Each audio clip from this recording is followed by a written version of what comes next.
Dalam perjanjian lama seringkali kita lihat bahwa banyak nabi-nabi kan, banyak penglihatan, banyak vision, bahkan kita tahu Bileam keledainya pun bisa dikatakan bicara dan seterusnya. Tapi kenapa kok sekarang tidak banyak? Ya memang karena sudah digenapi dalam Yesus ya. Merindukan vision adalah tindakan yang bisa melukai Tuhan karena tidak mengarahkan pandangan pada Kristus. Jadi memang akhirnya kayaknya kita yang mau bertempur sendiri, kita yang mau lebih maju di depan daripada Kristus. Padahal Kristus itu sudah menebus kita semua ya. Jadi kita sudah mendapatkan kemenangan dalam Dia. Jadi kita nggak perlu takut lagi pada misalnya si jahat, iblis menyerang kita dan seterusnya. Memang ada kasus-kasus di mana orang itu mendapatkan serangan dari setan dan seterusnya. Karena memang mungkin dia membuka celah, dia yang cari gitu.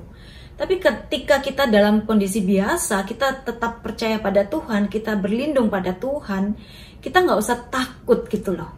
Kadang-kadang energi kita dihabiskan hanya untuk bertempur gitu ya. Dengan segala macam kita bilang, oh ada pengaruh sejahat tuh di sini dan di sana. Bahkan mungkin kita bisa cenderung lagi akhirnya menghakimi orang lain kan. Oh dia menyerang aku dan seterusnya, itu kan bahaya ya. Makanya di dalam hukum kasih itu menutupi banyak hal. Dan itulah pentingnya mengapa kita berkomunitas. Karena kita bisa saling discernment di dalam komunitas gitu. Apapun yang kita terima, itu slide terakhir, apapun yang kita terima secara adikodrati perlu kita komunikasikan dengan pembimbing rohani atau sebagai satu komunitas. Ini pengaman kita, komunitas itu. Perlu ketika kita mendapatkan nubuat atau pesan Tuhan atau sabda pengetahuan yang spesifik, agak spesifik, kita perlu discernment lebih lama dan lebih dalam lagi ya, karena itu akan mempengaruhi banyak buat orang. Begini, kita jangan memutlakkan, harus punya kepekaan dan harus punya kebijaksanaan. Jadi kebijaksanaan itu harus lebih besar daripada ketepatan. Jadi begini, walaupun kita yakin misalnya ini pasti nih Tuhan berbicara ini untuk orang tersebut, tetapi kebijaksanaan kita itu haruslah lebih besar. Artinya kalau kita sampaikan hal ini, efeknya buat dia itu apa? Efeknya buat keluarga. Misalnya kita mendoakan si bapak kita atau si ibu, lalu kita tahu bapaknya ini mungkin punya masalah dengan perempuan lain misalnya loh ya. Dan ketika kita sampaikan ini berpotensi sekali membuat orang itu bertengkar misalnya. Maka kebijaksanaan itu harus kita lebih dahulukan daripada ketepatan sabda pengetahuan kita. Supaya jangan sampai apa yang kita sampaikan itu karena juga bisa jadi belum tentu tepat atau belum waktunya, pada waktu itu orang itu bisa menerima. Kita sebagai orang yang diberi oleh Tuhan itu perlu bijaksana sekali dalam hal menyampaikan kapan waktunya dan bagaimana cara menyampaikannya. Karena segala macam hal ini maka diminta oleh Yohanes Salib kita perlu mencari pada iman saja, kepastian pada iman, bukan pada pengertian kita sendiri. Ya. Allah tidak senang atas permintaan sabda dan wahyu, ya. Karena apa? Karena Tuhan mau kita juga, Tuhan kasih, walaupun dia nggak senang. Misalnya seperti ketika Saul itu meminta arwahnya Samuel untuk bangun lagi. Kan ada ya, Samuel udah mati, tapi Saul itu butuh banget. Lalu dia panggil ahlinya untuk komunikasi dengan Samuel ya. Lalu Samuel diminta, ya sudah datang, tapi dia bilang, ngapain kamu ganggu-ganggu aku? Jadi ibaratnya Tuhan tidak senang kalau kita itu terlalu minta kepastian untuk hal-hal yang seperti itu gitu. Lebih baik kita berjalan saja dalam iman, itu yang intinya ya. Allah mengabulkan kadang-kadang kalau kita minta tanda. Karena apa? Karena ya kelemahan pribadi, kelemahan kita gitu. Tapi ketika dilihat kita itu cukup kuat imannya untuk tetap bertahan walaupun dengan segala ketidakpastian, maka sebenarnya Tuhan itu lebih senang melihat kita di situ. Melihat kita tetap percaya walaupun nggak pasti. Daripada orang yang bingung terus, takut terus, akhirnya minta terus kepastian dari Tuhan. Ya itu sebenarnya kita tidak sedang belajar bertumbuh dalam iman gitu. Jadi kita tetap perlu menggunakan common sense kita ya. Jadi memang kalau dilihat nih, ada dua ekstrim ya. Satu ekstrim itu yang sangat mengandalkan segala-galanya itu harus berdasarkan karunia, vision. harus berdasarkan yang adikodrati. Di ekstrim lain, kita lihat juga ada orang yang betul-betul mengabaikan semua yang adikodrati. Dianggap udah yang penting apa yang masuk akal aja. Nah, kita itu ada di tengah, gitu ya. Dan ini Yohanes Salib ada di tengah juga. Kita menggunakan common sense kita, tapi kita percaya bahwa Tuhan itu bisa memberikan semuanya. Makanya dalam Injil juga Paulus mengatakan kejar, ya. Tapi di sisi lain kita tahu juga bahwa Tuhan juga banyak sekali terlibat dalam hidup kita setiap sehari-hari. Bahkan dia menjadi manusia, itu karena dia menghargai kemanusiaan kita, kemanusiawian kita dengan segala anugerah akal budi yang Tuhan sudah berikan, seperti itu. Makanya kita terus belajar dengan segala macam ajaran Santo-Santa untuk kita semakin diperkaya dan bijak ya.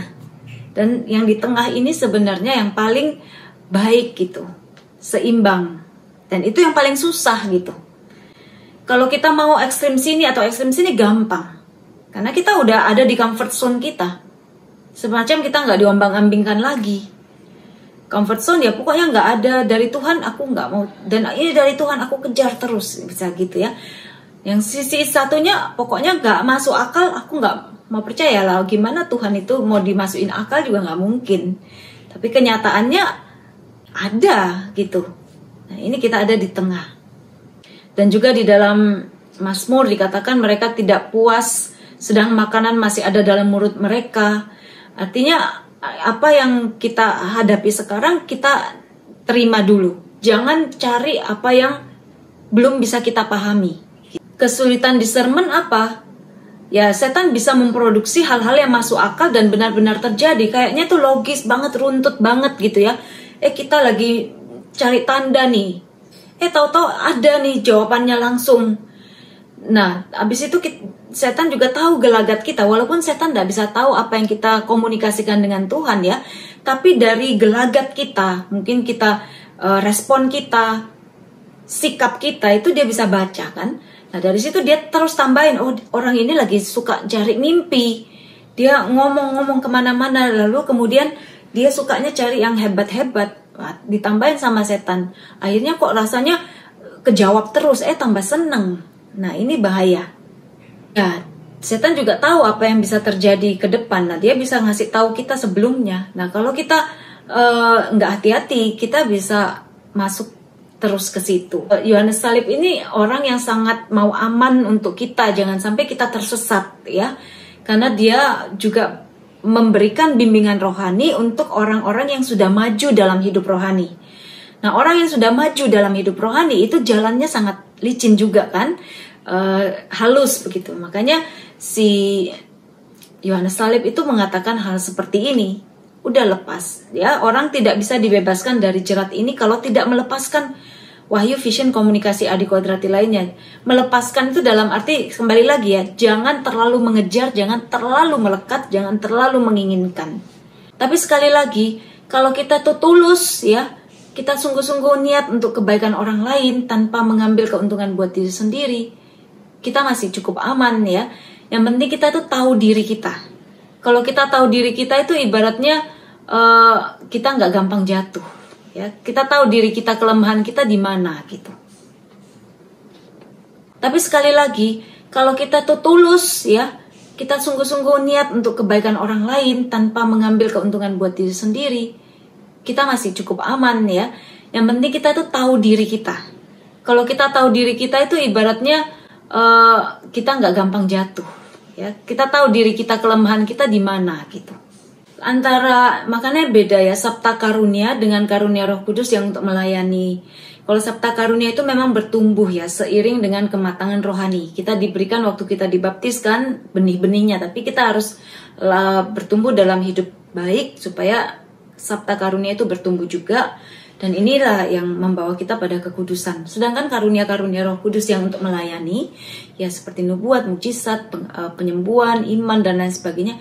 Iman yang saya maksud di sini bukan iman kebajikan teologal ya, tetapi iman sebagai karunia Roh Kudus yang berupa urapan sesaat sebagai prasyarat untuk terjadinya mukjizat itu ya. Nah, iman dan karunia-karunia yang lain seperti karunia kebijaksanaan dan lain sebagainya. Nah, Oke, kita fokus ke nubuat sabda pengetahuan misalnya. Nah, itu memang harus diberikan pengertian juga pada anggota bahwa jangan menganggap bahwa kamu nggak layak gitu. Karena memang Tuhan ketika memberikan ya itu sudah langsung bisa dipakai. Jadi ibaratnya kita cuma dilewati aja. Nah, kita dilewati aja itu nggak tergantung apakah kita kudus apa enggak itu ya. Jadi kita semua kan dalam proses ya menuju kesempurnaan. Kadang-kadang kita lagi down, kadang-kadang kita merasa lagi jauh dari Tuhan. Tapi itu jangan jadi patokan gitu. Kita nggak bisa ngukur diri kita sendiri gitu ya. Jadi tetaplah terbuka untuk dipakai. Dan yang penting kerinduan serta tahu kenapa kok ini penting. Karena begitu banyak orang lain di sekitar kita yang membutuhkan. Itu penting terus di encourage ke anggota gitu. Ya nggak semua orang belajar gitu kan soal ini. Jadi kita yang udah belajar ya kita punya tanggung jawab juga gitu untuk melaksanakan ya. Tujuan kita masuk ke komunitas ini juga bukan untuk keselamatan sendiri. Dan ini sesuai dengan panggilan gereja, panggilan Yesus sendiri. Pergilah, ya wartakanlah dan ajarkanlah dalam nama Bapa, Putra dan Roh Kudus, dan aku menyertai kamu sampai akhir zaman. Menyertai dengan tanda-tanda, dengan karunia, dengan Roh Kudus gitu. Harus punya suatu kesadaran bahwa aku ini memang dipanggil oleh Tuhan. Bahaya kelekatan ini saya pikir sudah sering ya. Pembimbing rohani juga jangan sampai membuat, oh hebat kamu ya dapat segini-gini, dapat ini. Lain kali kamu minta lagi sama Tuhan. Nah ini juga hati-hati nih kalau ada yang orang terlalu mengencourage kita. Kita harus tahu sendiri bahwa ya terserah Tuhan aja gitu. Karena kalau kita terlalu melekat, kita nggak lagi mengandalkan iman. Iman yang itulah disebut ketelanjangan dan kemiskinan rohani. Ketelanjangan dan kemiskinan rohani itu ibaratnya kita hanya betul-betul mengandalkan pada Allah saja. Pada belas kasih Allah saja dan bukan pada apa yang kita lihat. Kita lihat bukan dengan mata jasmani aja ya, tapi tadi kalau itu adikodrati yang juga masuk dalam imajinasi kita. Bukan hanya itu. Ya, tapi betul-betul kadang-kadang kosong, tapi kita percaya Tuhan ada. Tuhan memakai aku, Tuhan sayang sama aku, Tuhan meminta aku untuk melakukan hal baik gitu. Ya, jangan melekat dan semakin membuat kita bertumbuh dalam kerendahan hati, ya. Serta tidak membebani kita dengan discernment terus. Kalau kita dapat visi hari ini, discernmentnya kan bisa 1 minggu mungkin ya. Selama 1 minggu gitu mungkin kita hanya fokus discernment apa yang kita dapat kemarin gitu. Penglihatan ini apa ya artinya Tuhan? Tuhan kan kadang-kadang kita cuma minta doa supaya Tuhan buka tuh pengertiannya sampai beberapa hari. Nah akhirnya kita fokusnya pada itu kan discernment terus habis juga waktu kita untuk itu.